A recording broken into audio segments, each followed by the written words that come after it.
So during the period of 600 BC to 600 CE, there were major classical civilizations. And one of these major classical civilizations was Greece. So Greece has two city-states, Athens and Sparta. So Athens had a direct democracy.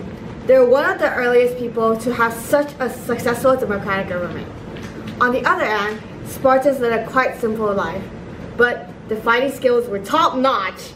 Eventually, they fought with each other in a Peloponnesian War, which Sparta won, but it led to the downfall of Greece.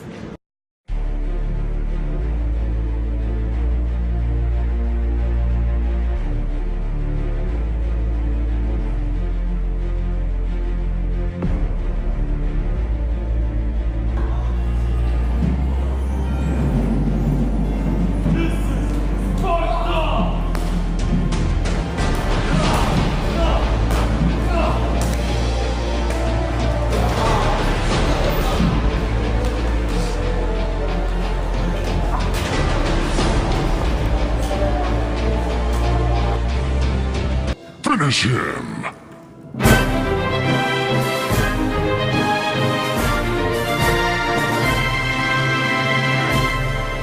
Also in Greece, there are many philosophers that accomplished what was never thought possible. One of the most famous philosophers was named Socrates. Socrates. Same thing. Actually, just kidding, it's Socrates. Don't pronounce it wrong. He believed in questioning everything, which led to his execution because he was disagreeing with the government. So basically, he had a golden cup and he had to drink poison out of it. It was basically forced suicide. That's so sad. It's okay, young one. Plato and Aristotle. Aristotle. Same thing. Who's Plato? Plato. He was a student of Socrates. Right. So, those two were also very well-known Greek philosophers who also questioned the natural reality, moral behavior, and government. Remember them? Warning. The following video contains several inaccurate events concerning world history figures. It may screw you up on the exam and make you say bye-bye to AP World Histories 5. Viewers' discretion is advised.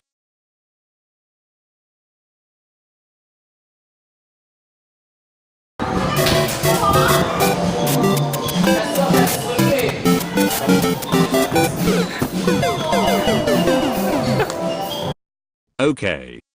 Let's move on.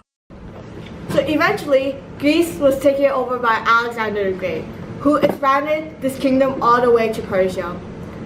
So one of his most important contributions was the spread of Greek culture throughout his empire. This time was called the Hellenistic Age. So the word Hellenistic is derived from the Greek word Hellas, which means, well, Greece.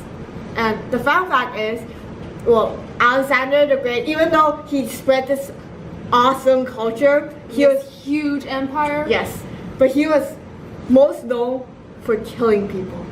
A lot of people. Here is an exclusive interview with Alexander the Great. Let's see how it goes. Fun fact, Alexander the Great likes to kill a lot of people.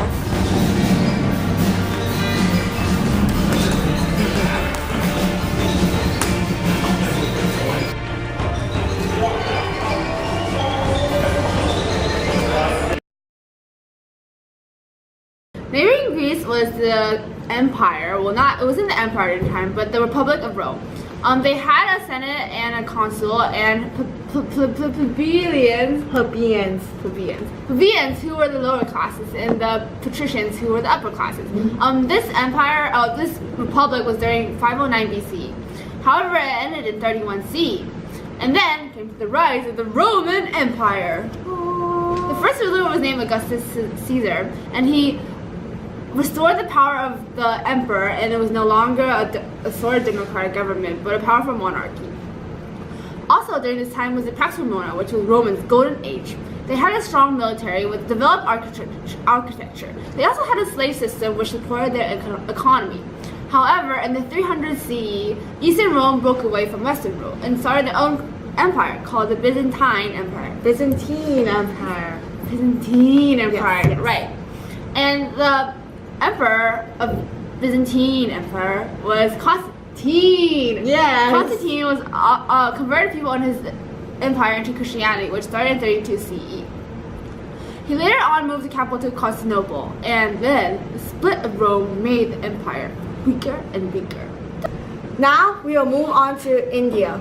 So during this time period, there are two main dynasties in India, the Mauryan dynasty and the Gupta dynasty. Gupta is such a cute name. You have a weird obsession. Anyways, the Mauryan dynasty began in 322 BCE and ended in 232 BCE. The two main emperors during the time period were Chandragupta and Ashoka. So Chandragupta was an emperor who started the dynasty and led it with an autocratic government. Eventually, he stepped down and gave the power to his son. Ashoka, who was Chandragupta's grandson, took drastic measures with the dynasty. He fiercely fought and conquered India, causing thousands of people to die. So much death in history. The ironic thing was, he later on converted to Buddhism, and he spread the religion within the empire, and he urged humane behavior. The Mauryan dynasty eventually ended when the Kush took over. Now, moving on, the Gupta dynasty lasted from 220 CE and was overthrown in 535 CE by the Huns. Keep in mind that even though Chandragupta has Gupta in his name, he's in the Mauryans. He's actually called Chandragupta Maurya. That's his real name. Anyways, the Gupta dynasty was characterized by intermarrying between local princes in order to avoid war, thus leading to political stability. Now, during these two dynasties, two main religions was created, Hinduism and Buddhism. Now, Hinduism doesn't really have a founder. They strongly believed in the caste system along with karma and reincarnation. And they pretty much believed that every time someone was reincarnated, they would either go up or go down on the caste system based on their past life. So that was very important. Yeah, that's very important. On the other hand, Buddhism, which was founded by Siddhartha Gautama, completely ignored this caste system, believing that one could achieve nirvana once they throw away all material goods.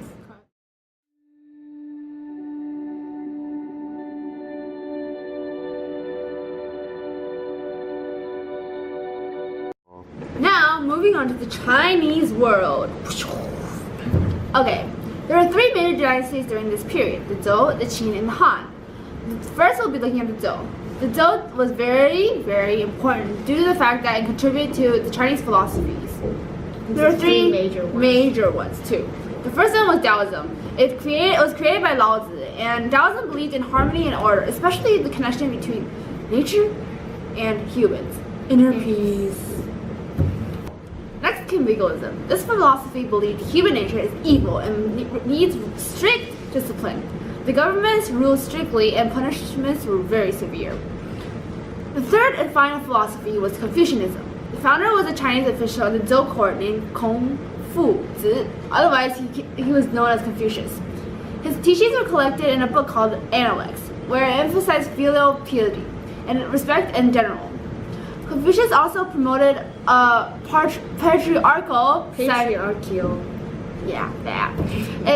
a society. In addition, rulers and citizens should live in harmony, but the rulers treated their citizens as if a father would treat his family. Now, this all happened during the Zhou dynasty. So during the Qin dynasty, the main ruler was Qin Shi Huangdi, who was a very, very, very, very, very strong supporter of legalism. AKA, he was kind of violent. Yes, he was very violent. So while he completed numerous accomplishments such as building the Great Wall of China and the terracotta soldiers, he was met with a lot of animosity from the peasants because they were forced to work in harsh labor conditions. This eventually led to the fall of Qin. So after the Qin dynasty, the Han dynasty took over. And the Han dynasty, well, they learned from the previous mistakes of the Qin dynasty, so they implemented the civil service examination system, which was created by Han Wudi, where people could take the test to become a government official. And this included peasants, so it pretty much gave everyone equal opportunity. The test is really hard, so a lot of people took it many times.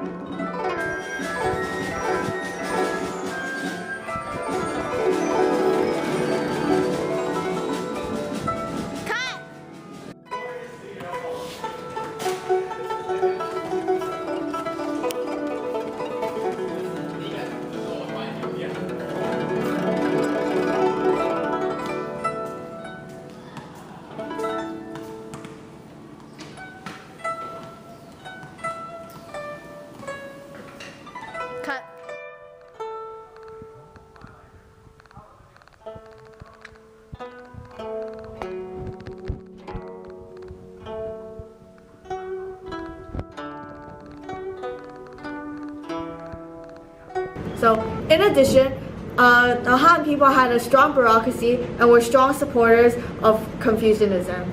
Eventually, a new branch of Confucianism was created during this time. It was called the Neo-Confucianism and was founded in order to lessen conflicts between the religions and philosophies.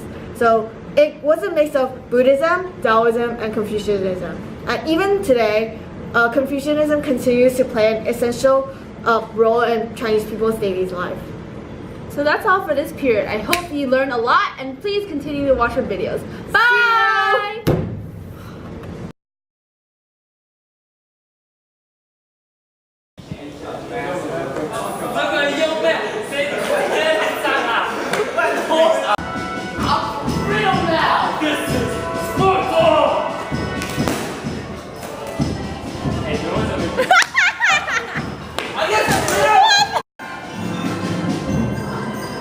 This is Sparta!